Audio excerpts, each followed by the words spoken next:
अस्सलाम वालेकुम दोस्तों, welcome back to Qatar news channel. तो कैसे हैं आप सब लोग? उम्मीद करता हूं आप सारे दोस्त बिल्कुल ठीक ठाक खैरियत से होंगे। तो दोस्तों, आज की इस वीडियो में हम बात करने वाले हैं कि कतर वापस आने वाले लोगों के लिए क्वारंटीन रूल्स के बारे में अक्सर पूछे जाने वाले सवालात और उनके जवाबात ये डिस्कस करेंगे आज की इस वीडियो में। तो तमाम दोस्तों से गुजारिश है कि वीडियो को शुरू से लेकर आखिर तक ज़रूर देखें ताकि आपको पूरी इन्फॉर्मेशन, आपको पूरी मालूमात मिल सकें। तो चलिए दोस्तों, वीडियो को स्टार्ट करते हैं। तो दोस्तों, सबसे पहला जो सवाल है वो ये हो सकता है कि आप कौन कौन से ममालिक से, कौन कौन सी कंट्रीज से आप कतर का सफ़र कर सकते हैं, कतर में ट्रैवल कर सकते हैं, और क्या आपको होम क्वारंटीन का भी सामना करना पड़ेगा। तो दोस्तों, इसका जवाब ये है कि कतर हुकूमत ने जो 40 ममालिक की, कम ख़तरे वाले ममालिक जहाँ पे कोरोना वायरस का ख़तरा बिल्कुल कम हो चुका है, तो उसकी लिस्ट जारी की है। तो आप उन ममालिक से, उन कंट्रीज से भी सफ़र कर सकते हैं। और इसके अलावा जहाँ पे अभी तक ख़तरा ज़्यादा है और जिन ममालिक को कम ख़तरे वाले ममालिक में शामिल नहीं किया गया, जिनमें पाकिस्तान, इंडिया, बांग्लादेश, नेपाल ये भी शामिल हैं, तो आप इनमें से भी, इन कंट्रीज़ में से भी 1 अगस्त 2020 से सफ़र कर सकते हैं। लेकिन इनके लिए जो शराइत हैं वो मुख्तलिफ़ हैं, यानी कि कम ख़तरे वाले ममालिक के लिए जो हैं शराइत वो मुख्तलिफ़ हैं, और जो ज़्यादा ख़तरे वाले ममालिक हैं जहाँ अभी भी ख़तरा मौजूद है, तो उनके लिए शराइत मुख्तलिफ़ हैं। लेकिन आप सफ़र कर सकते हैं कतर वापसी का। और इसके अलावा आपको बिल्कुल इन दोनों सूरतों में आपको होम क्वारंटीन का या होटल क्वारंटीन का आपको सामना ज़रूर करना पड़ेगा। इसके बाद दोस्तों, जो दूसरा सवाल है वो ये हो सकता है कि कम ख़तरे वाले ममालिक से, यानी लो रिस्क कंट्रीज़ से वापसी पर आपको कितने दिन तक होम क्वारंटीन का सामना करना पड़ सकता है। तो दोस्तों, इसका जवाब ये है कि कतर वापसी के बाद आपको कम से कम 7 दिन यानी 1 हफ़्ते के लिए होम क्वारंटीन के दौरानिए का सामना करना पड़ेगा। तो इसके बाद दोस्तों, जो तीसरा सवाल है वो ये है कि क्या आपको होम क्वारंटीन के दौरान भी क्या आपका कोई टेस्ट लिया जाएगा। तो इसका जवाब है दोस्तों, जी हाँ। कम ख़तरे वाले ममालिक यानी लो रिस्क कंट्रीज से अगर आप दोहा इंटरनेशनल एयरपोर्ट पर सफ़र करते हैं तो वापसी के बाद, और जहाँ पर MOPH के अप्रूव्ड कोरोना वायरस के टेस्ट सेंटर्स जो मौजूद नहीं हैं, तो फ़िलहाल ये सिर्फ तुर्की में है। तो आप जैसे ही हवाई अड्डे यानी एयरपोर्ट पर पहुँचेंगे तो आपका वहाँ पर टेस्ट किया जाएगा, और इसके बाद आपको 7 दिन के लिए होम क्वारंटीन से गुजरना होगा। और इसके बाद 6 दिन के बाद आपको किसी मखसूस प्राइमरी हेल्थ सेंटर्स में अपनी मखसूस ड्राइव का बंदोबस्त करके आपको दोबारा से टेस्ट करवाना होगा। तो दोस्तों, अगर आपके ये टेस्ट मनफी आएगा तो आपको 7 दिन के बाद होम क्वारंटीन से रिहा कर दिया जाएगा, और अगर आपका ये रिज़ल्ट जो आपका पॉजिटिव आता है तो आपको मुनासिब तन्हाई यानी मुनासिब क्वारंटीन के तहत आपको रखा जाएगा। तो दोस्तों, इसके बाद जो सवाल है वो ये है कि क्या होम क्वारंटीन के लिए किसी रिक्वायरमेंट की ज़रूरत है।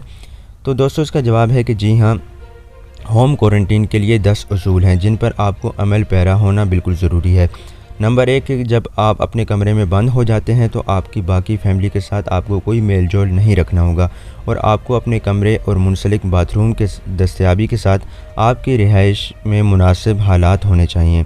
नंबर 2, होम क्वारंटीन के असूलों की पाबंदी के लिए आपको एक मुआहिदा जिसमें घर के तमाम अफराद और एक ही घर में रहने वाले घरेलू मुलाजमीन भी शामिल हैं, उस पर आपको दस्तखत करना होंगे।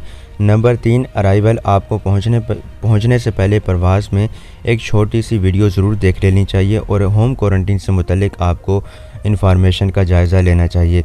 नंबर 4, आपको अपनी और दूसरों की हिफाजत के लिए आपको घर में हिफाजती इक़दामात का इतलाक़ करना चाहिए। नंबर 5, आपको दोहा वापस पहुंचने के बाद किसी भी प्राइमरी हेल्थ केयर सेंटर्स के ज़रिए किसी नामज़द ड्राइविंग पर 6 दिन के बाद आपको जाना ज़रूरी होगा। नंबर 6, आपको अपने घर की किल्लत के दौरान वजारत सेहत की टीम के फ़ोन कॉल्स का जवाब भी देना होगा। नंबर 7, आपको सेहत से मुतल्लिक 2 से 3 दिन बाद वजारत सेहत की टीम की तरफ से मुलाकात के लिए इत्तफ़ाक़ करना होगा। नंबर 8, अगर आपको कोई इलामत, बुखार, खांसी, जिस्मानी दर्द आपको पैदा होता है तो आपको सेहत की टीम से रब्ता करना होगा और उनको बताना होगा।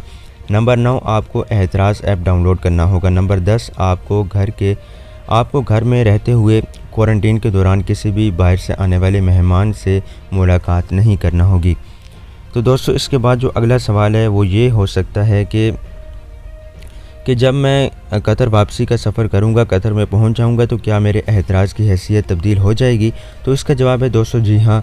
अगर आप दोहा के हमद इंटरनेशनल एयरपोर्ट पर वापस पहुंच जाते हैं तो आपके एहतराज़ की हैसियत, उसका कोड जो है पीला हो जाएगा, येलो हो जाएगा। और अगर आपके 6 रोज़ा टेस्ट का 6 दिन के बाद आपके टेस्ट का रिज़ल्ट जो है मनफी होता है तो आप कम ख़तरे वाले मुल्क से वापस आए होते हैं तो आपके एतराज़ की हैसियत 7 दिन के बाद वो ग्रीन हो जाएगी। ताहम अगर आपके रिज़ल्ट का नतीजा जो है वो पॉजिटिव आ जाता है तो आपके एतराज़ की हैसियत वो रेड हो जाएगी। और अगर आप किसी दूसरे मुल्क यानी ज़्यादा ख़तरे वाले ममालिक से वापस आए होते हैं तो आपके 7 दिन क्वारंटीन गुजरने के बाद एतराज़ का कोड वो येलो हो जाएगा। तो इस तरह से आपको 7 दिन मज़ीद क्वारंटीन में रहना होगा। अगर आप ज़्यादा ख़तरे वाले ममालिक से वापस आए होते हैं तो इस तरह से आपको टोटल 14 दिन के लिए क्वारंटीन रहना होगा। दोस्तों, इसके बाद अगला सवाल ये हो सकता है कि अगर मैं तुर्की गया हूँ और किसी भी MOPH के अप्रूव्ड कोरोना टेस्ट सेंटर से मैंने किसी में से भी टेस्ट करवाया है तो क्या मैं जब हमद इंटरनेशनल एयरपोर्ट यानी कतर वापस आऊँगा तो क्या मुझे एयरपोर्ट पर दोबारा टेस्ट करवाना होगा? तो इसका जवाब है दोस्तों नहीं। अगर आपका किसी भी अप्रूव्ड कोरोना टेस्ट सेंटर से आपने अपना टेस्ट करवा लिया है तो आपको जब आप हमद इंटरनेशनल एयरपोर्ट पर पहुंचेंगे तो आपको किसी भी टेस्ट करवाने की ज़रूरत नहीं होगी। आपको हमद इंटरनेशनल एयरपोर्ट पर अपने कोविड-19 के उस सर्टिफिकेट को पेश करना होगा और इसके साथ साथ आपको 7 दिन के क्वारंटीन के बाद आपको दोबारा से टेस्ट करवाना होगा। अगर टेस्ट मनफी आता है तो आपको 7 दिन के बाद आपको रिहा कर दिया जाएगा और अगर आपका टेस्ट मुस्बित आता है, पॉजिटिव आता है तो मुस्बित सूरतों के लिए मौजूदा प्रोटोकॉल का इतलाक आपके पास होगा। तो उसके बाद दोस्तों अगला सवाल है कि क्या कोई ऐसे डॉक्यूमेंट्स, ऐसी दस्तावेज़ात हैं जो आपको कतर वापसी पर मुकम्मल करनी होगी? तो जी हाँ दोस्तों, हर वापस आने वाले मुसाफिर को हेल्थ चेक लिस्ट के फॉर्म कार्ड पर दस्तखत करना होंगे जो कि जहाज़ का अमला मुसाफिरों में तकसीम करेगा। तो दोहा के हमद इंटरनेशनल एयरपोर्ट पर वापस आने पर फॉर्म कार्ड वो मेडिकल ऑफिसर के पास जमा करा दिया जाएगा। तो फॉर्म कार्ड में फ़र्द की मेडिकल तारीख़ और घरेलू क्वारंटीन के असूलों के बारे में सवालात शामिल होंगे। तो दोस्तों उसके बाद अगला सवाल है वो ये है कि अगर मैंने पहले ही अपना क्वारंटीन होटल बुक करवा लिया है तो क्या मैं उसे कैंसिल करवा सकता हूँ? क्या मैं रिफ़ंड हासिल कर सकता हूँ? तो दोस्तों इसका जवाब यह है कि अगर आप किसी कम ख़तरे वाले मुल्क से सफ़र कर रहे हैं और उस मुल्क में approved corona virus test centres मौजूद हैं तो जब आप कतर वापसी से पहले ही अपना होटल क्वारंटीन आप बुक करवा चुके हैं तो आप उस क्वारंटीन होटल के लिए मुकम्मल रकम की वापसी हासिल कर सकेंगे, क्योंकि आप तो घर के क्वारंटीन के अहल हैं और अपनी वापसी की दरख्वास्त के लिए आप दरियाफ्त कतर यानी डिस्कवर कतर से रब्ता कर सकते हैं।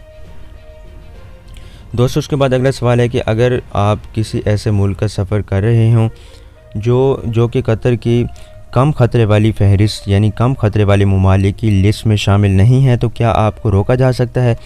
तो दोस्तों अगर आप किसी ऐसे मुल्क से सफ़र कर रहे हैं जो कि कम ख़तरे वाले ममालिक की लिस्ट में शामिल नहीं है तो आपको होटल के क्वारंटीन का सामना करना पड़ेगा, यानी कि आप होम क्वारंटीन के अहल नहीं होंगे बल्कि आपको कतर में होटल बुक करवा के आपको वहाँ पे क्वारंटीन होना होगा। और आपको ये होटल क्वारंटीन किस तरह से बुक करवाना है, आपको डिस्कवर कतर की वेबसाइट पर दर्ज होटलों में से किसी भी एक होटल को आपको बुक करवाना होगा जो कि आपको सूट करता है। तो दोस्तों उसके बाद अगला सवाल ये है कि जो कंट्रीज़ कम ख़तरे वाले ममालिक की फ़हरिस्त में शामिल नहीं हैं, जहाँ पे अभी भी ज़्यादा ख़तरा है, कोरोना वायरस मौजूद है, तो क्या उनके लिए होटल क्वारंटीन की छूट है?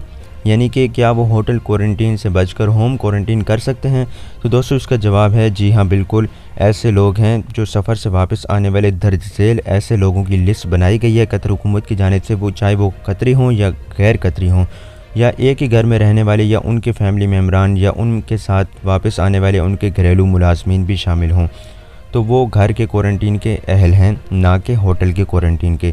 तो दोस्तों ये इसमें बताया गया बहुत से लोग ऐसे हैं, नंबर 1 जिनकी उम्र 55 साल या उससे ज़्यादा हो, नंबर 2 एज़ा की पेवंदकारी के वसूल कुनंदगान, नंबर 3 हाई ब्लड प्रेशर के मरीज़, नंबर 4 ऐसे हालात के मरीज़ जिनको मुदाफ़ती दबाने वाले इलाज की ज़रूरत है। उसके बाद दोस्तों दिल के मरीज़ या दमा के मरीज़, कैंसर के मरीज़, और उसके बाद दोस्तों हामला ख़वातीन, प्रेग्नेंट लेडीज़, 5 साल की उम्र के बच्चों के साथ नर्सिंग माएँ उनकी, और इसके साथ साथ निचले अज़ा के कट जाने वाले मरीज़, जैसे उनके अगर पाँव किसी वजह से माजूर अफराद जैसे कि डायबिटीज़ यानी ज़ियाबतीस के पाँव में इन्फेक्शन वाले मरीज़, आखिरी 10 दिनों में फ़र्स्ट डिग्री के रिश्तेदारों के साथ अफराद, ऐसे अफराद जो दिमागी सेहत से दो चार हैं, जिनको एंटीसाइटिक अद्वियात पर दिमागी सेहत का सामना करना पड़ता है और जिनकी हालत बंद जगहों पर रहने से ख़राब होती है, डायबिटीज़ के मरीज़ इलाज में किसी भी सतह पर, तो इस तरह से दोस्तों ऐसे लोग हैं, वो लोग उनको होम क्वारंटीन पर रहना होगा, ना कि जो है होटल क्वारंटीन में। तो दोस्तों ये थी आज की वीडियो। उम्मीद करता हूँ कि आज की वीडियो आपके लिए ज़रूर मुफीद साबित हुई होगी। तो इस वीडियो को लाइक शेयर ज़रूर कीजिएगा और चैनल को भी सब्सक्राइब कर लें। मिलेंगे आपसे नेक्स्ट वीडियो में, तब तक के लिए दें हमें इजाज़त। अपना बहुत बहुत ख्याल रखिएगा। अल्लाह हाफिज़।